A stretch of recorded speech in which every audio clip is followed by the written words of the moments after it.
Welcome, ladies and gentlemen, to this edition of Global Insight on For You Media Africa. We continue to visit the happenings in the United States of America. We're looking at the shift in the Democrats, where we see President Joe Biden stepping down from the race to the presidential elections in November 2024, and Kamala Harris coming in. We want to look at how all the stakes of the Trump-Harris campaign as we continue to follow development in Global Insight. We dive into pressing issues shaping our world of today, and today's episode turns attention to the upcoming elections in the United States of America, a pivotal moment that promises to define the political landscape in the USA, with President Joe Biden stepping aside from his re-election campaign. The stage is now set for a contest between former President Donald Trump and Vice President Kamala Harris. This largely unexpected turn of events has left many wondering what lies ahead. Trump, with his commanding presence and strong support base, has entered the fray as the Republican nominee, while Harris aims to solidify her position as the first woman of color in courts to lead a major party ticket. But candidates embody, according to reports, contrasting visions for America's future, making this election more than just a contest for the presidency of the White House. It's a referendum on the very values and direction of the nation.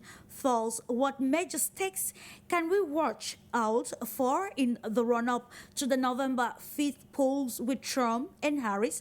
How will this shape America's position on global issues? Is America ready for a female president? And would Harris appeal to the inner core of those behind the scenes? This and more we're going to discuss in this edition of Global Insight. Stay tuned.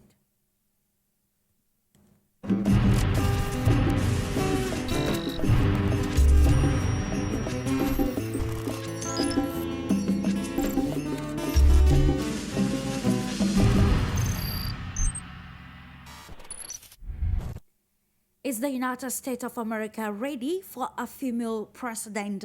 Ladies and gentlemen, you're welcome once more. We're going to uncover faster the panel of experts to elucidate more on the stakes surrounding the run-up to the presidential elections in the United States of America. And we're going to start, of course, by appreciating KONRAD R즉AS, associate journalist, finance analyst, and chair of the Polish Yes for Independence Scotland. Hello to you, KONRAD, and thanks for honoring today's rendezvous. A pleasure, thank you.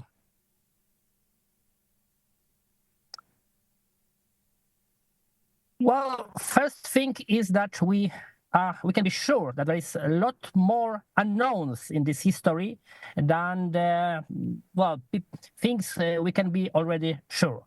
Because yes, we know that Joe Biden has resigned, but can we be sure that Kamala Harris will be a front runner for the Democratic Party in the upcoming elections? Still not. There are still a lot of doubts about the future of this candidacy.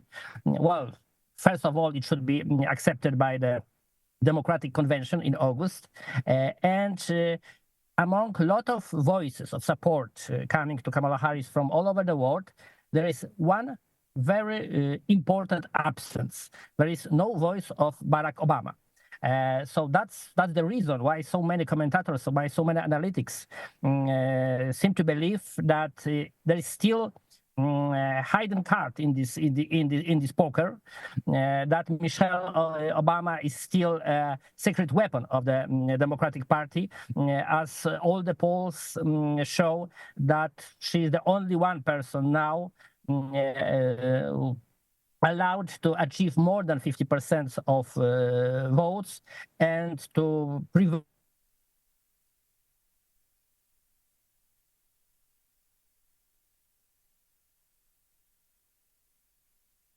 KONRAD, for that. And let's go to Russia to meet FIORELLA ISABEL, a journalist with RT and also a geopolitical analyst. Thanks for joining us this day, Isabel.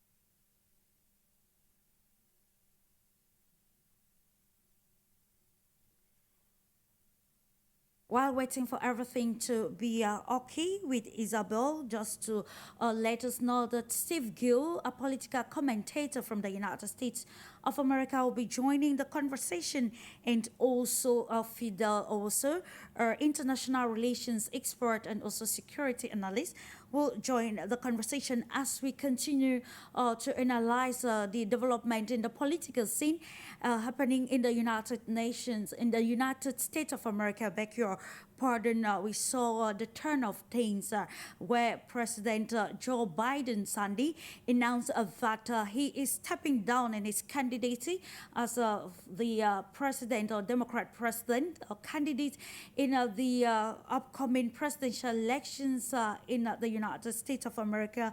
What are the implications of this latest turn of affairs in the political life of the United States of America? Is the U.S., as we already highlighted in the preamble, ready for a female president? And what stakes will characterize the contest between former President Donald Trump and Vice President Kamala Harris, noting that when the announcement came where Biden endorsed Kamala Harris as the candidate for the Democrats, Trump said it was even easier to defeat Vice President Harris in the presidential race, or the race for the White House in the United States of America. So this and more we're going to discuss in today's edition of Global Insight, understanding the stakes, with this panel of experts. If everything okay, Isabel, I was with you, and welcome to the program. What can you read from the latest development patterning the political scene in the USA, and of course how this is going to redefine perspective?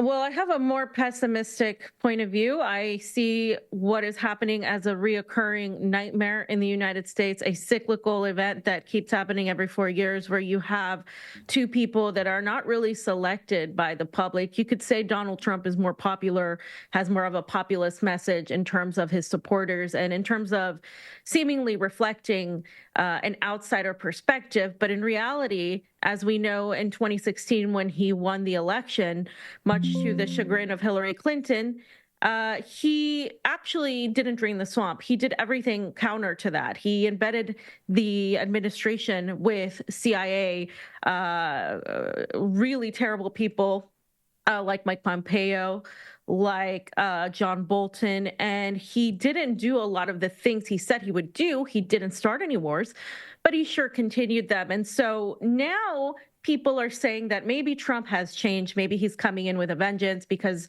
of everything that's happened to him, these trials against him, this attempted assassination of sorts that seems to have taken over the media and attempted to make him look like a martyr. But on the other hand, you have foreign policy-wise, perhaps a shifting of the Ukraine war into the theater of Iran, into an anti-China rhetoric that's going to take the U.S. into yet another war. So yes, you know, you have a give and take there with Donald Trump. You have a possibility of him ending the war in Ukraine, but there is no, for me, it's a bit naive to think that he is not going to continue doing something. Actually, earlier he said he was thinking of appointing Larry Fink into his administration. And these are individuals that are tied to the establishment. When we're talking about Palestine and Israel, Trump is every bit as pro-Israel as Joe Biden, as the others. And then you have, of course, Kamala Harris that's come in by default, the vice president. She won 0 delegates in 2020 during the primaries. She is not somebody that's popular. She's highly unpopular, actually. I think 1 percentage more than Joe Biden. And I do believe that even though she has secured the vast majority of the nomination of the delegates in the California party, which is the largest contingent of the electoral the delegation there. So you need the majority of these electeds to be nominated into the as a viable candidate for the presidency, and she has that already. So do I think Kamala Harris is going to be the one in charge? No. I do think you're going to have, if not the Obama administration, as was pointed out,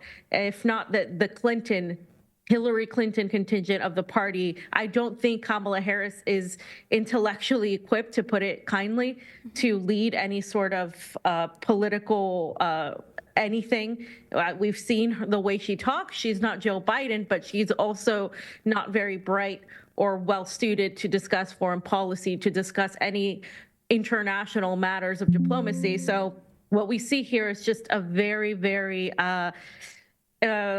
anxious state for the U.S. We're not really seeing that people are behind any one candidate except Donald Trump, seemingly. It seems that people are hedging their bets, saying, well, at least, he might do something different. Let's give him a try. But the Democratic Party, I have a hard time believing they would win a fair election at this point. And that is where the problematic lies, Isabel.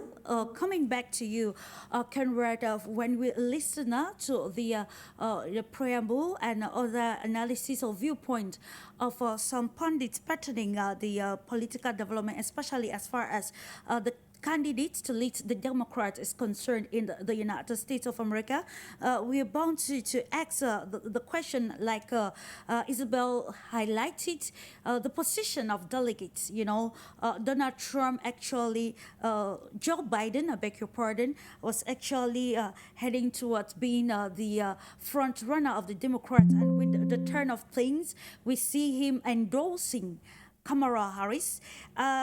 Is there any possibility of Harris, actually the delegates which were behind Joe Biden, actually maybe transferring their confidence and trust to the newly nominated candidate Kamala Harris? And do we see her actually winning the nomination spot for the Democrats in the upcoming elections?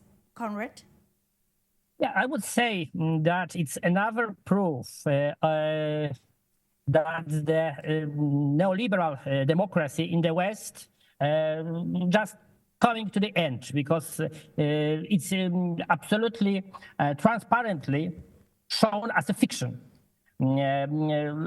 Situation in the USA reminds me of what has happened in the United Kingdom when first Liz Truss had been elected as a leader of the Conservative Party, became elected by the party members, UK Prime Minister, and after that she was pushed to the demission, and she was replaced by Rishi Sunak, who no one has ever voted for.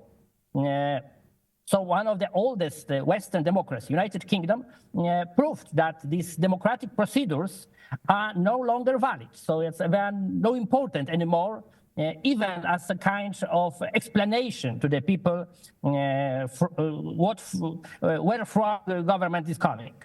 And now we have the same situation in the United States. Kamala Harris, with exactly 0 delegates for the Democratic Convention, could be front runner of the party, which shows that primaries are, well, just a play for the people. It's just an element of collecting money and gaining some kind of interest from the public. In fact, this time there have been no real democratic primaries, even if we in the boundaries of this play. The only one serious pretender and probable contester, so Robert Kennedy Jr., has resigned just in the beginning, and as we know, he's now running as an independent. So that proves that there is no democracy within Democratic Party.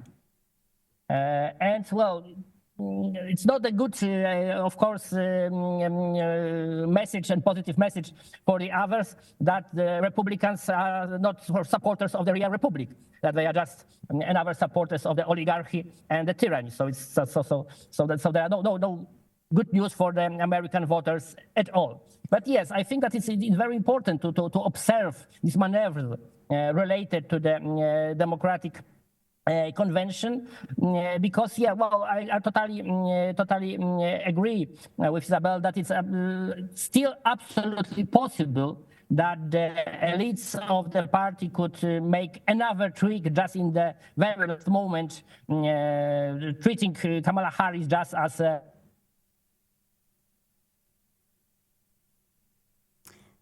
we lost you, Konrad, and hoping to have you back. And of course, this is the question we're asking of what impact or what will be the impact of Biden-Harris transition on U.S. Stance on global issues, particularly the U.S. foreign policy regarding relations with key allies and nations, particularly in the global south. I think I should come back to you, Isabel, with this question. While talking, you said about Trump promising to solve the Ukrainian crisis if re-elected, if elected as the president of the United States of America. And in one of his speeches, Donald Trump highlighted that former presidents of America have been, very feeble in terms of handling some certain geopolitical issues. And he cited Obama and said when Obama was the president of the United States of America, the Russian Federation took Crimea, and when Biden came in, Russia took Donbas. And now with these statements, let's look at his position in bringing respite to the Ukrainian crisis, as he actually put in some of his, campaign mantra. Yeah, well, when we look at the presidential elections and when people are campaigning, they will say whatever to get people's support, to get the media's attention, to get votes, to make their opponent look like the less than stellar candidate. And so Donald Trump has been really good at making Joe Biden look very bad. Of course, Joe Biden helped out by just being a terrible candidate to begin with, but in saying, for example, that he's going to end the Ukraine war, it's not as simple as just saying we're going to end the Ukraine war. There's obviously the entirety of the rest of the government he has to contend with. There's also this image that the United States that has to keep up, right? That Trump has really pushed, as you mentioned, this image of being the stronger power, this unilateral world order that has pretty much defined the United States for the last few decades. And obviously that's changing when we look at the relationship between Russia, for example, and the global south. We see a very interconnected multilateral relationship with many countries in Africa, in Latin America, in Asia. And so that is not what we have in the United States. And obviously that's changing with BRICS, with international summits being held, with the rise of Russia as a contender with China into this new paradigm. However, we are still seeing this pushback from the West via NATO, via this incessant Ukraine war. And the United States cannot afford to lose this war, at the very least look like a loser, because that is our image. We are the stronger bully. We dictate what goes on. And so in ending this Ukraine war, if that's a possibility that Trump will bring, it's going to have to look like the U.S. is wanting to do this, is wanting to make themselves look good in a way or another. And as we've seen the rhetoric from John Bolton in criticizing Trump and Biden both for not being anti-Iran enough, you're seeing this fervor to make Iran the next villain. We've seen, of course, the accusations that Iran has a plot to assassinate Trump. We are seeing the accusations against Iran having potential weapons. And we're also seeing, of course, the regional conflict that could easily expand into a more global conflict. Obviously, in Israel, with Israel-Palestine, that's admittedly a genocide, and it should be called as such. But this has, of course, expanded now into a potential catastrophe. So at any given point, we have a very full and dangerous, tense global world right now that at any moment could erupt into a more World War type of scenario. And it's going to take cooler heads in the State Department and in Washington to prevail. And the only thing I'm seeing right now in difference from the Harris to Biden transition is Harris is giving lip service and pandering, saying that, you know, she's more about having a ceasefire. But at the end of the day, you have the same donors, you have the same AIPAC money coming into the Democratic Party. You have a lot of that in the Republican Party as well. So is foreign policy going to shift greatly? I don't think so. I think we will see differences in domestic policies, in social issues that really get the people talking. But really, when we talk about foreign policy, that policy will largely remain extremely pro-war, and there's not a single candidate there that really has what it takes, at least in the two-party system or even independent-wise, that really wants to challenge the establishment, I think, to actually change the foreign policy aspect. Staying with you, Isabel, and still on the aspect of foreign policy, we note that this is a moment of shifting alliances and cooperation, and nations, of course, redefining their foreign policies. Who is at the helm will have a lot to do with a country's foreign policy approach. Now, given the history of the Trump administration's foreign policy, how might a renewed Trump presidency, if he actually emerges victorious after the November 5th presidential elections in the United States of America, affect America's global standing and alliances, particularly with NATO and Asia?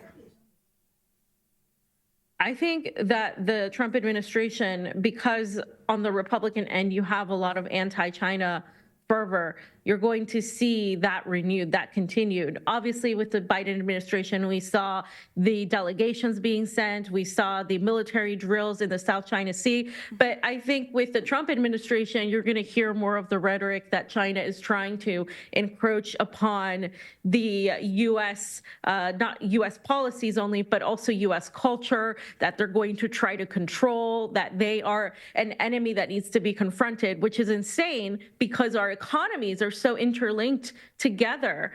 And China has done nothing but really continue to grow economically. Their economy is doing extremely well. They're doing well foreign policy-wise, building more relationships with a lot of people. And of course, this push of, oh, we have to have an opposition to China because of our ideological difference between, you know, the United States and the Chinese Communist Party is what they're going to continue pushing to drive this wedge. And I think that is a very dangerous way where we're headed with China, because I think if we talk about NATO, what NATO is about and the history of NATO, well, initially NATO was created to go after the Soviet Union.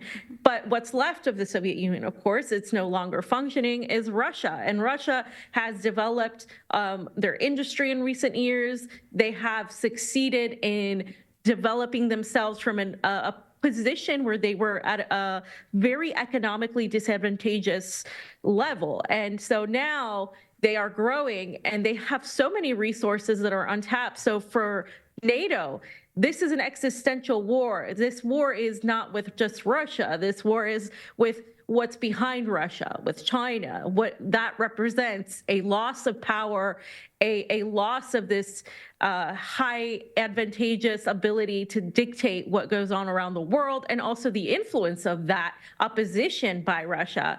to say, wait a minute, we no longer want to be under the hegemonic dictate of the United States. And so we have seen this fervor, of course, in the Sahel region. We have seen this pushback against what we would call neocolonialism that still existed in that region and in many parts of the global South, to be honest. But I think that the danger with the Republican Party is going to be more in the Middle East and China, because we have seen what Donald Trump did under his administration. Of course, the assassination of Qasem Soleimani, the expansion of the Israel in general, the Caesar Act against Syria. There were so many things that have happened, and I think that we're going to continue seeing a reemergence of that, positioned as, okay, well, we're stronger now. We're going to be America first. We're going to show that we're going to do this, we're going to end things, but we're going to do it our way. And in that way, of course, you're still going to see that belligerent nature. But I think hopefully the Ukraine war will be diminished, I think, in its importance. It is important, of course, that the global world relooks peace and how they can solve the crisis rocking not just Eastern Europe, but across the world at large, as we are in a moment of shifting alliances. Coming back to you, KONRAD, in a preamble, we noted that some pundits actually said that what happened lately to Biden, with him coming publicly to stepping down as the Democrat candidate to endorsing Vice President Kamala Harris, was actually a coup, as he said that it was, a cleverly masterminded during the first public debates between former President Donald Trump and incumbent Joe Biden, that it was actually a planned series that will end to Biden stepping down as a main contender in the race for the White House. Do you think now that Kamala Harris has the capacity to be endorsed by the inner core or those behind the scenes of the elections?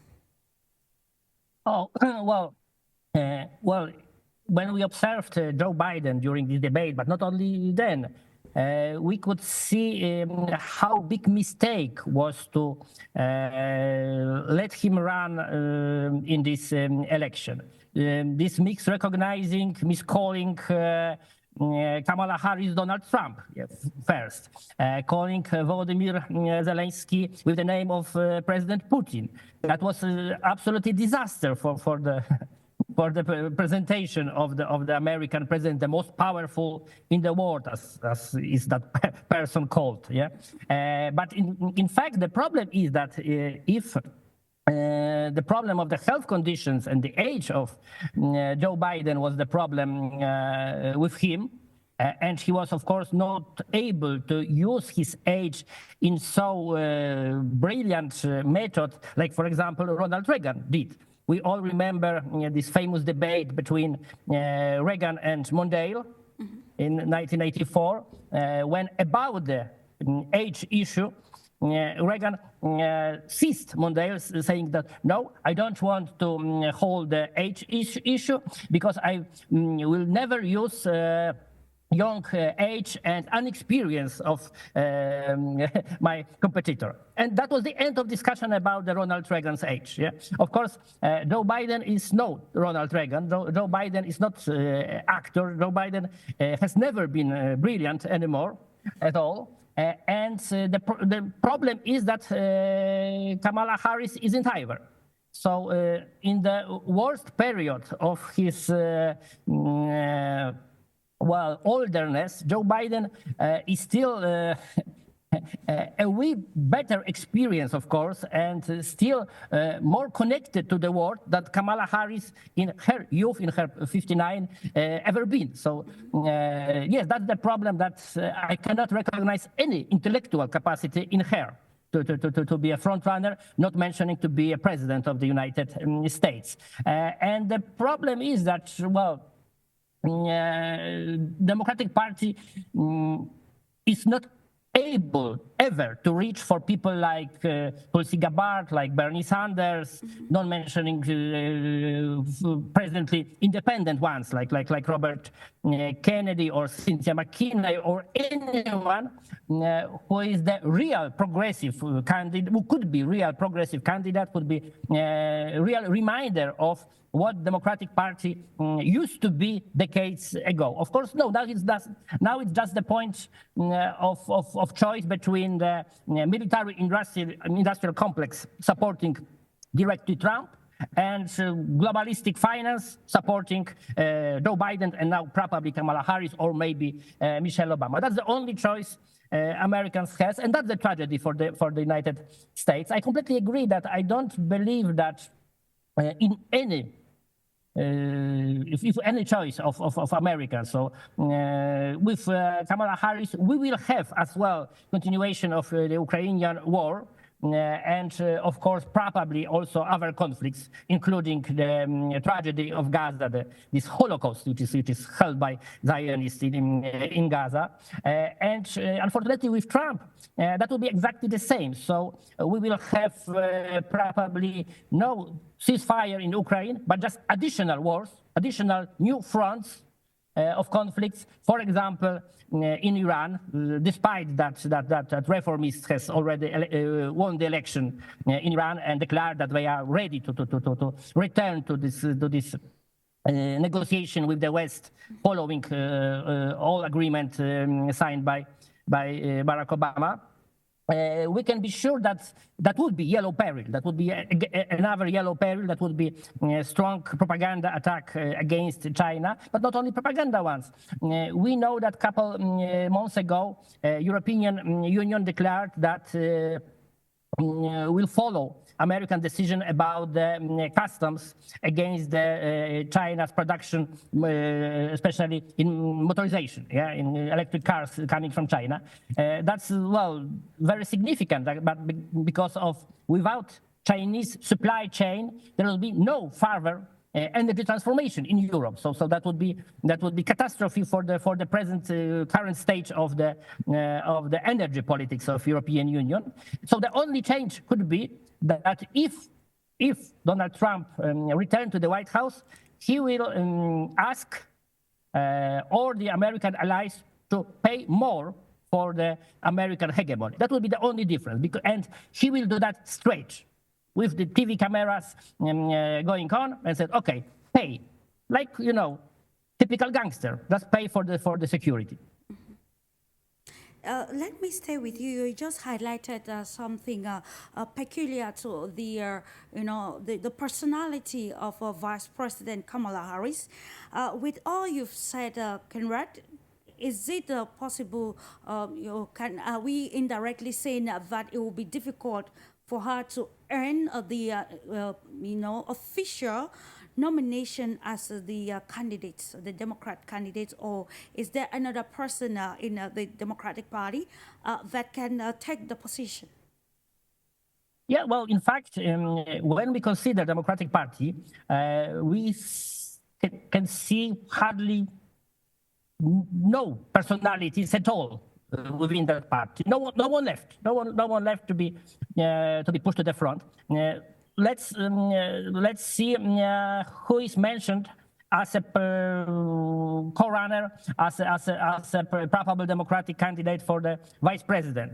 Gretchen Whitmer, Roy Cooper, Andy Beshear. They are absolutely nobodies. They are people with no faces, typical for the Democratic Party apparatus, with no basic differences, people with no characteristic, with no any kind of significance. So that was the party of no names, no faces. That's the party of the pure capital. So even if, for example, Kamala Harris would run, and that would be from the party side some attempt to create some team work around her, some experts, some the people with the authority supporting her candidacy. There is no one with such authority to support Kamala Harris. Well, unless you try to think about some kind of Hollywood stars who always votes for the Democrats, whoever is running. So that would be the only choice. So that would be the American cabinet made by Robert De Niro, George Clooney, and Michael Douglas. So that would be the government. Well, I would say that would be quite good kind of movie, but not the real White House West Wing team I would like to see in the real life. So well, that's another proof. Let's say it honestly to the people. Presidents of the United States are not the most powerful people in the world. They are actors. They are actors hired by the financial and industrial oligarchy, by the party's apparatus, just to give the face for the politics, in fact, realized in some kind of smoke curtain behind. So that's the point. So if Kamala Harris could be the next American president, so anyone could be. And probably anyone could be the better president than Kamala Harris. And of course, that is going to bring to light again some of the questions, because the world has always viewed the United States as a great power, as you have underlined. But with the recent development, especially around the political sphere of the United States, lots of questions have been asked regarding the aspects of governance, security, and other issues regarding the strength of the U.S. in solving some of these internal and even global issues. Coming back to you, Isabel, we want to revisit an aspect which you highlighted, why elucidating on the foreign policy stance that could be adopted by, Harris or Trump. But now let's try to bring the African perspective to it. According to some pundit, when you look at the relationship between the United States and most African countries, it's more of a master-servant relationship. And, it's a Zimbabwean pundit who said that when U.S. President citing Barack Obama and Joe Biden, when they come, they have big plans for the continent Africa.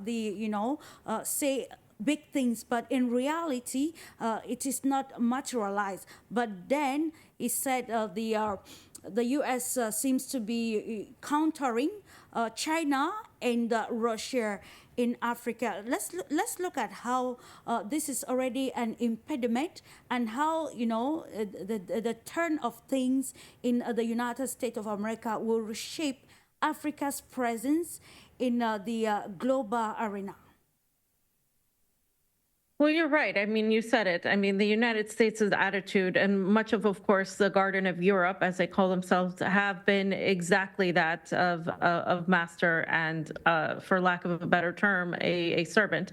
And that is essentially the attitude that continued up until this modern day times. And that's why you're seeing a lot of the revolts in the Sahel region against this type of attitude, this neocolonialism. And in fact, if you talk to many representatives of the region, whether they're politicians or activists, they always highlight how they have this relationship with Russia and China, because they come in with sort of a I don't want to say checkbook, but also an ability to have a conversation, abilities to create and combine resources, to have a more approachable relationship that has mutual benefits, rather than, of course, the singular type of benefit that you see with the United States when we're talking about the building of roads, the building of trains, the building of so many of these things, without having, of course, the blackmail there that the United States has via the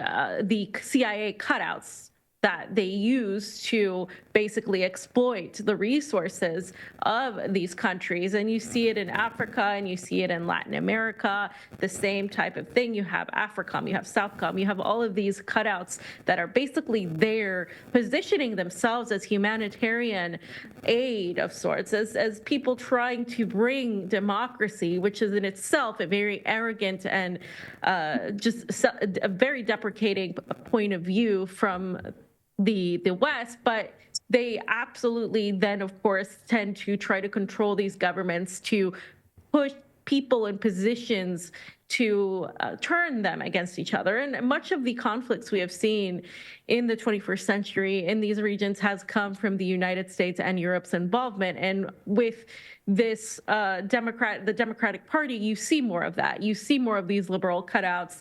And with the Conservative Party, you more so see it being told flat out what it is. Trump said it himself. We're taking the oil. We're taking Syria's oil. We're gonna take Venezuela's oil. We're gonna do all of this. And with the liberal, it's more of the opposite. Now we are also seeing this immigration problem happening. Immigrants coming from these specific regions in Latin America and Africa and Haiti and all of the countries we have interfered in historically. And if we want to talk about the immigration problem, especially in the United States, we have to talk about the interventions that led to these immigration problems. And that is often not talked about at all. And when we talk about who's really running the show here, is it going to be Kamala Harris? Was it really Trump? Well, no, it's never the president, as was mentioned by my colleague here. It's actually what many call the deep state, the national security state military industrial complex apparatus that really pushes and dictates what goes on. And then we have this theatrical display every 4 years of having some sort of democracy or a constitutional republic, as many like to say. It's neither that as well. And people think that they can continue doing this and voting and change something and be able to reform this. But I think from what we have seen to this day, everything that's happened from January 6th, from the 2020 elections, from the Democratic Party coup in 2016 that pushed out Bernie Sanders in favor of Hillary Clinton, proven by Julian Assange and WikiLeaks, everything that we have seen, everything that's been talked about COVID, all of these things that have been, the American people have been lied to historically. What we're seeing here is that it is nearly impossible, in my opinion, to have electoral politics lead us to any sort of change. It's going to take something more. And I don't think the American public is ready for that.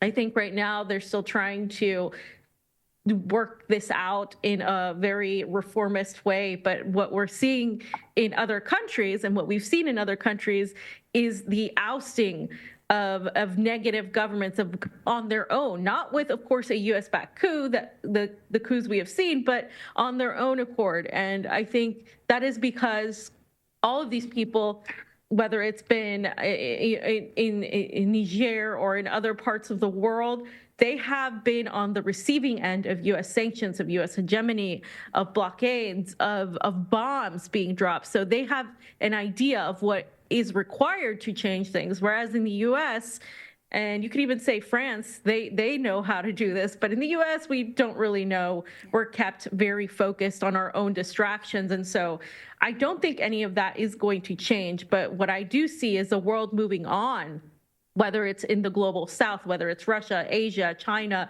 all of these countries are coming together. And the dollar, of course, is really lessening in importance. We're even seeing Saudi Arabia say that, okay, well, we're going to trade in the yuan as well. So that is very significant.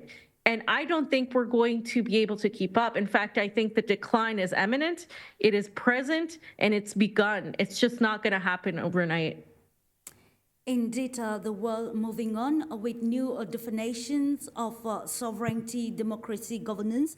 And that is what we continue to analyze on how the changing political scheme or scene in the world supposed global powers will change the setting or the balance of power in the global world and affect how will this affect international cooperation. If you are just tuning in, you're on to Global Insight. And for you, Media Africa, we continue to look at the major stakes surrounding the political scene in the United States of America, where Biden has dropped endorsing Vice President Kamala Harris to stand as the front runner of the Democrat as the country prepares for presidential elections on the 5th of November 2024. What at the major stakes that will mark the Trump-Harris contest for the White House.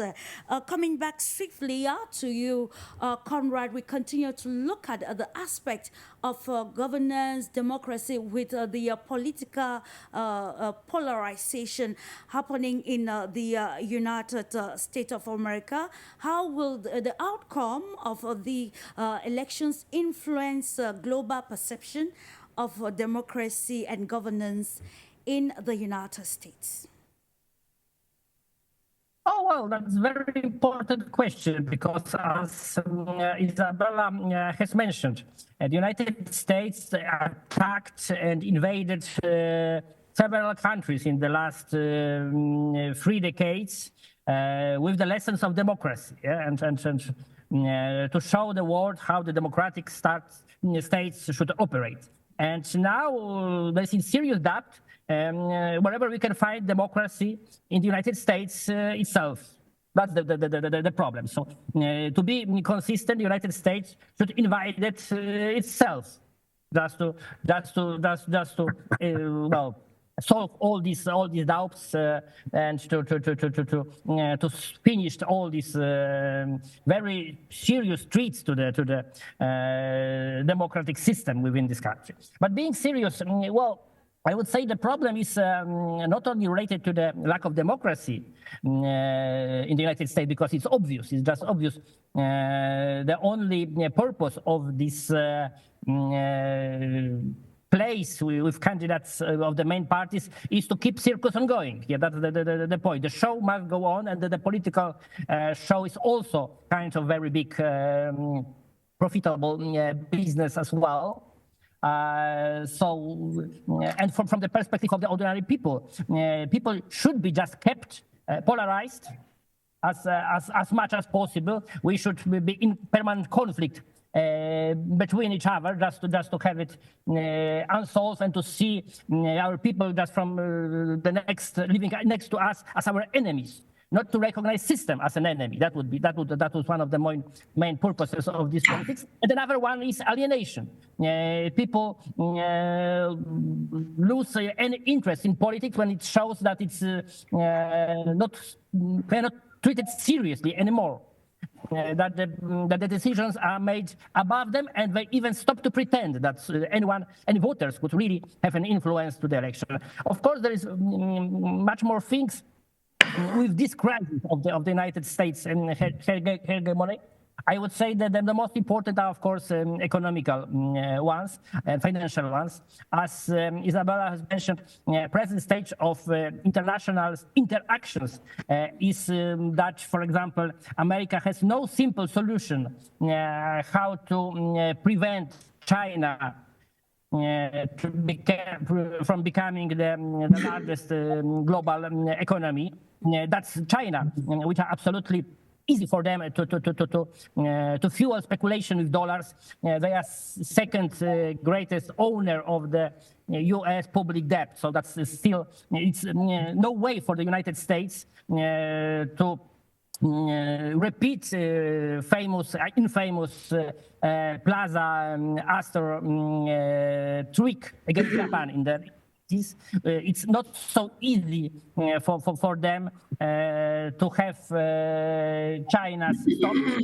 And of course, the world in this situation wouldn't like China to be stopped, because China is the absolute basis for the global supply chain, first, and secondly for the continents like Africa, like South America, like the big part of the Southeast Asia. China is natural source of the loans, of the funds, of the public investments, of the any kind of development and kind of infrastructure in that areas. That's the United States has been already replaced in this position by China a couple years ago. So any more risky moves of the new White House administration and the old oligarchy of the United States against the new global order, which is now in creation, in potential, in the world could cause not only the threat of the global another global war, but the threat of another great global economical crisis. And that's something we should really consider more seriously, that the capacity of Kamala Harris to be a president, because there is no such a capacity, or if Donald Trump has changed himself, because we know that men in his age, and especially politics, are not able to change anymore. Okay, thank you for that, Konrad. I see Steve Gill and Fidel also just joined the conversation now. Coming swiftly to you, Steve Gill, a political commentator from the United States of America. Today we are looking at the political development in the United States of America. What can you write of this latest development from Biden now to Kamala Harris, and accentuating on the first public statement that Harris released after the public announcement by Biden that he is endorsing the vice president as the Democrat candidate for the upcoming elections? Clarice, first of all, thank you for having me. And I have to agree with my friend Konrad a little bit that while it was tongue-in-cheek, we've invaded other countries all over the world. Maybe it's time for the U.S. to invade ourselves. And that way we can do the kind of rehabilitation we do after we blow stuff up in other countries. We'll finally rebuild our bridges, our roads, our infrastructure. So maybe it is time for us to invade ourselves. I know he was tongue-in-cheek, but there is a point to be made.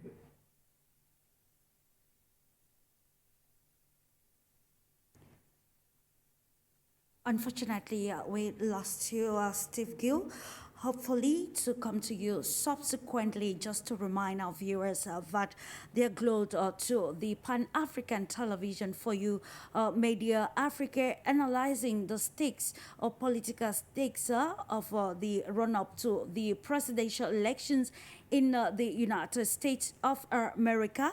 What will the contest between Trump and Harris look like, and what are the did not have the official seal letterhead in line with the foreign policy directions and even domestic policies? How will the turn-up of the November 5th presidential elections affect America's standing on global issues, and particularly in solving the crisis in the Middle East and Eastern Ukraine, and how, of course, the place of the U.S. foreign policy in Africa? Welcome back, Steve. Let's continue to hear from you. Yeah, I think one of the things you will see is that President Trump will resolve the issue in Ukraine by making it clear we're not going to continue to write blank checks. And you're already seeing Zelensky talk about, let's get to the peace table, because he sees the difference there. President Trump pointed out that NATO countries were not paying their required share for NATO, and without being president, pointing out that he would withdraw full support for countries that don't pay their bills, people started writing checks and paying their bills. So you're seeing President Trump already have an impact in sort of global affairs.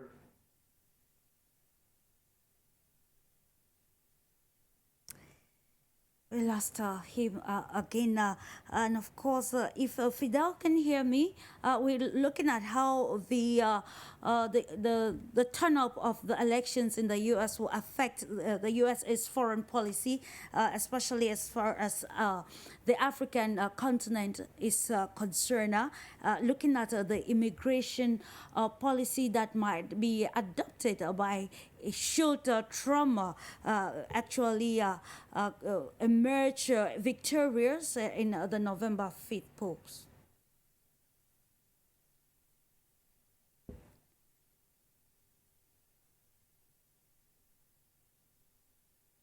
Hello, Fidel. People what to do. Okay, unfortunately, we lost him as well, Steve Gill.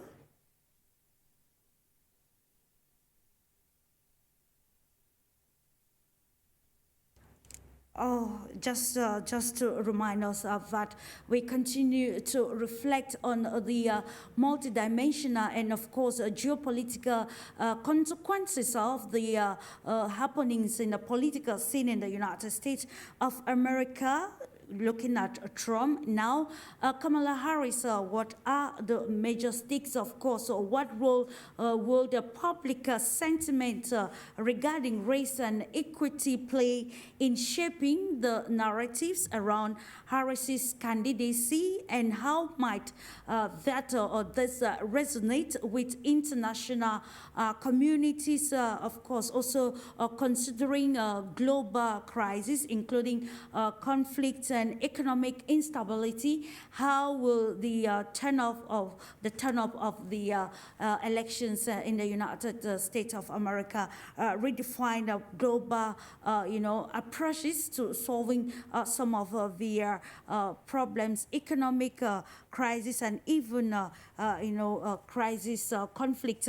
I think continuing with you, Konrad, let's try to look at the role that public sentiments can play regarding race and equity in shaping the narratives around Harris's candidacy. First,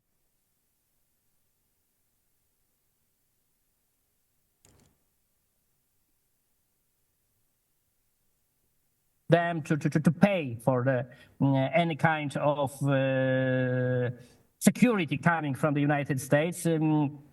He pushed the NATO members to increase the military spending, but of course he was also he didn't hesitate to, for example, compete with the European motor industry or any other kind of European competition. That would be, allies in the military impact, possibly, but for sure they are still economical competitors of the United States, and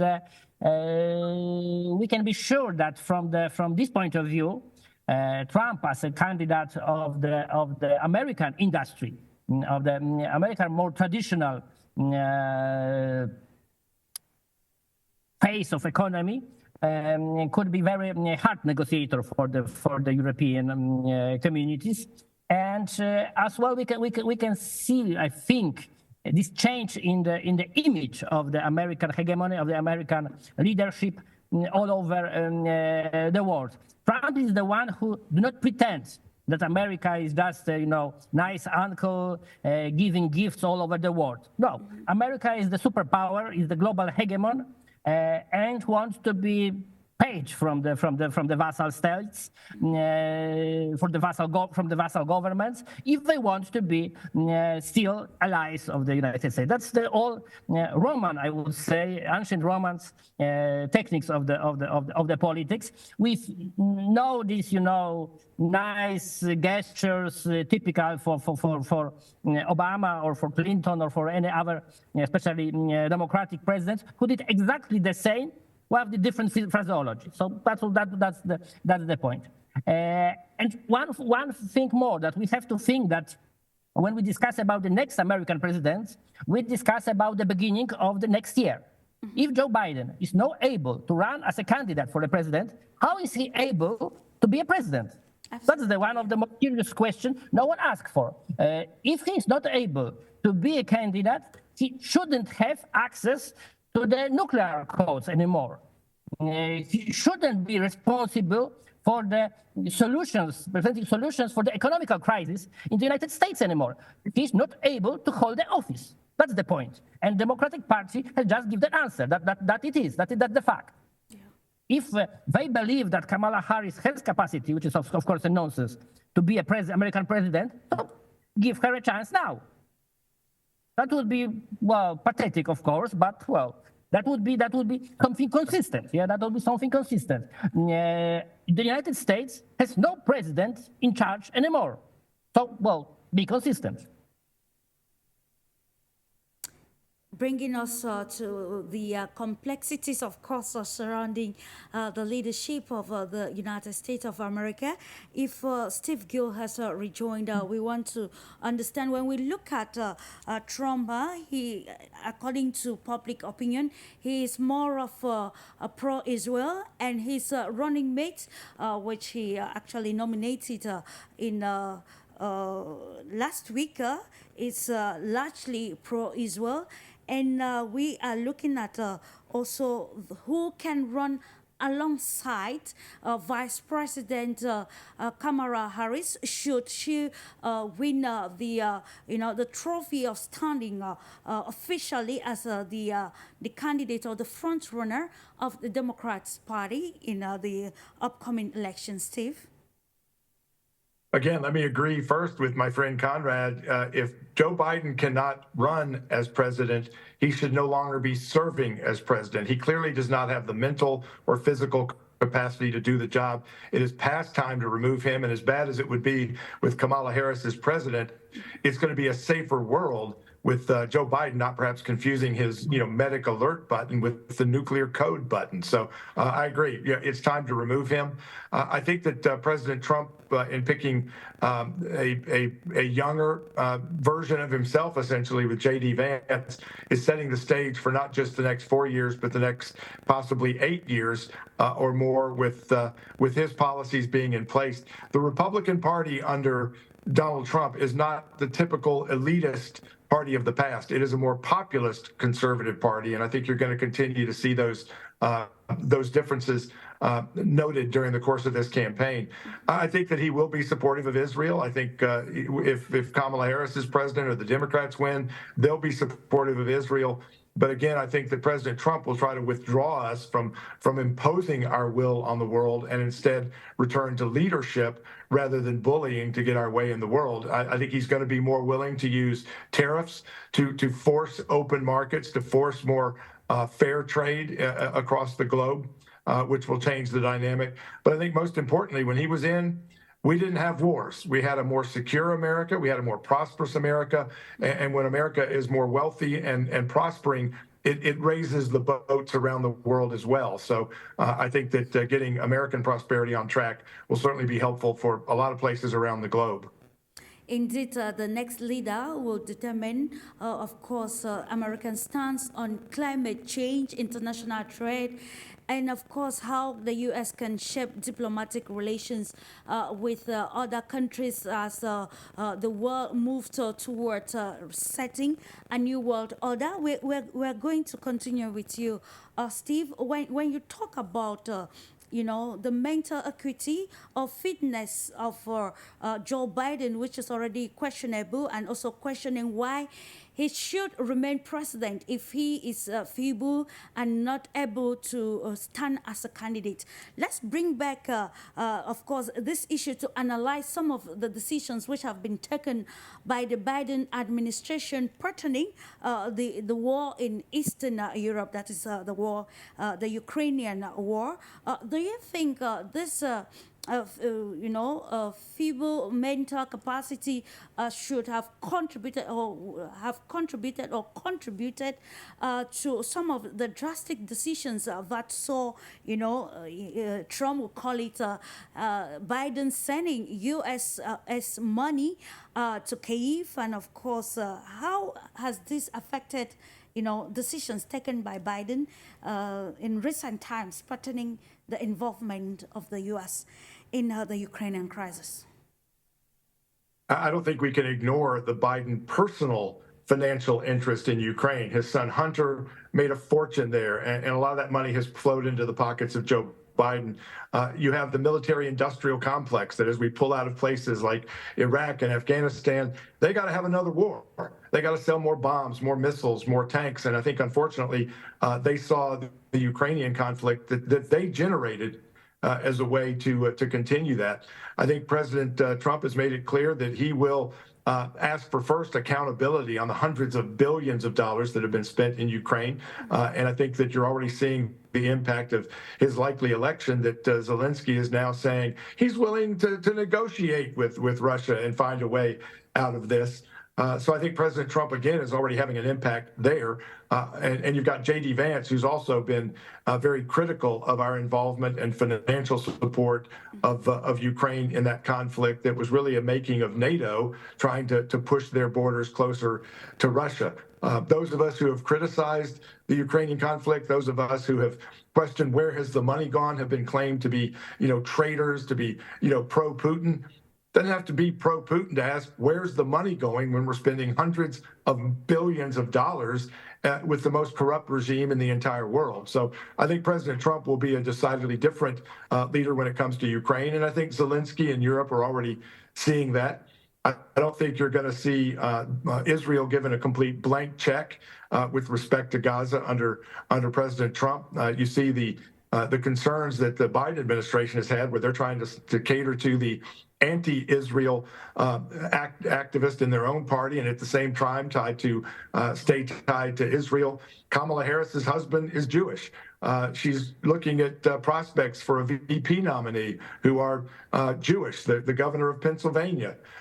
Can she pick somebody like that and still win in states like Minnesota and Michigan that have large Muslim populations who are not pro-Israel? So I think she's got a lot of difficult choices to make. I think President Trump has made his choice. And again, it's going to be strength that helps prevent other countries from perhaps testing us. I don't think Kamala Harris, and this is not because she's a woman.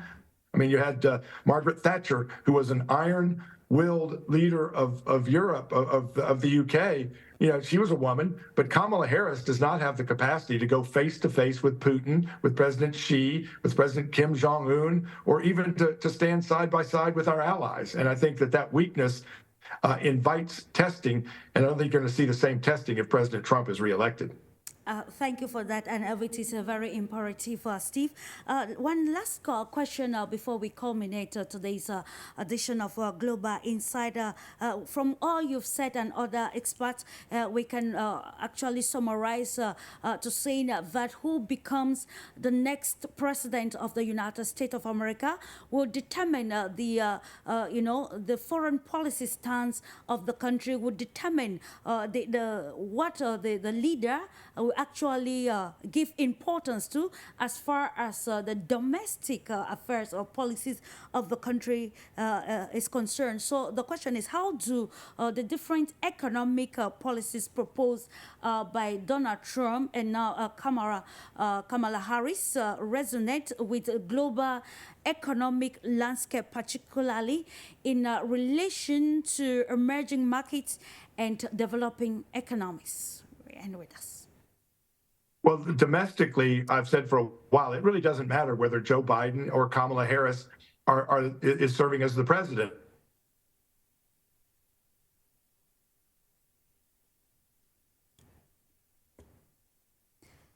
Unfortunately, we lost you again, Steve, and just about to culminate today's edition of the program, which looked at the major stakes actually surrounding the political scene in the United States of America as candidates continue to crisscross the country, actually weighing voters as the November 5th elections approaching. What will be U.S.'s position after the 5th of November 2024.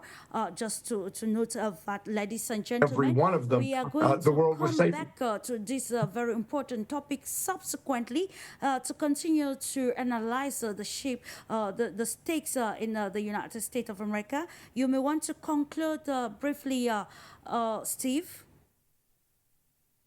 Yeah, I've got ahead quickly, but let me just say that I think President Trump will be elected. When you look at the polls around the country, particularly in the key battleground states, he is leading against Biden. He leads more against Kamala Harris. The Democrats are going to try to rebrand her in the next 104 days till the election. That's not a lot of time. She'll pick a vice president. They have to introduce them. I think that President Trump will be the president again, and I think, again, America will be stronger, safer, and more prosperous with him, and he will make America great again. More importantly, he will help raise the boats of the world. By a stronger America is actually, I think, better for the world if that strength is utilized with leadership rather than bullying. Indeed, making America great again to survive in the changing world of shifting alliances and dynamics of cooperation. Thank you so much, lady and gentlemen, for the great insight on today's topic, focusing on the turn of things in the political scene of the United States of America. We want to apologize for the lapses incurred during today's program, but subsequently we're going to continue to analyzing constructively the major stakes shaping the global world today. Thank you so much for trusting the Pan-African television, and always have in mind that it is another view of the world with For You Media Africa. Do have a lovely moment in the company of our transmissions. Bye-bye. Thank you, guys. Thank you very much.